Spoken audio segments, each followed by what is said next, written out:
Hi friends, దాంపత్య జీవితంలో ప్రతి భర్త తన భార్యకు ఖచ్చితంగా చెప్పాల్సిన 3 ముఖ్యమైన అబద్ధాలను గురించి ఈ వీడియోలో తెలుసుకుందాం. నంబర్ 1, చాలా అందంగా ఉన్నావు. ఎప్పుడు ఇంటి పనులతో బిజీగా ఉండే భార్యకు తనను తాను ప్రతిరోజు అందంగా అలంకరించుకోవడం వీలుపడకపోవచ్చు. కాబట్టి భార్య సరిగా అలంకరించుకోకపోయినా రోజులో ఒక్కసారైనా నువ్వు చాలా అందంగా ఉన్నావు అని భర్త ఆమెను పొగడాలి. నంబర్ 2, వంట చాలా టేస్టీగా ఉంది.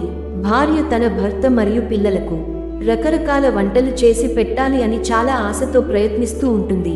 ఈ క్రమంలో భార్య చేసిన వంట కొన్నిసార్లు ఏమాత్రం బాగుండకపోవచ్చు.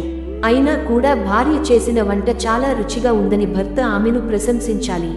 నంబర్ 3, అలసటగా ఉందని అనరాదు. భర్త ఆఫీస్ నుంచి ఇంటికి రాగానే భార్య కొంత సమయం భర్తతో గడపాలని కోరుకుంటుంది. కబుర్లు చెప్పడానికి ఇష్టపడుతుంది. భర్త ఆఫీస్ పనులతో ఎంత అలసిపోయి ఇంటికి వచ్చినా భార్యతో మాత్రం అలసటగా ఉందని చెప్పరాదు. కొద్ది సమయం అయినా ఆమెకు కేటాయించాలి.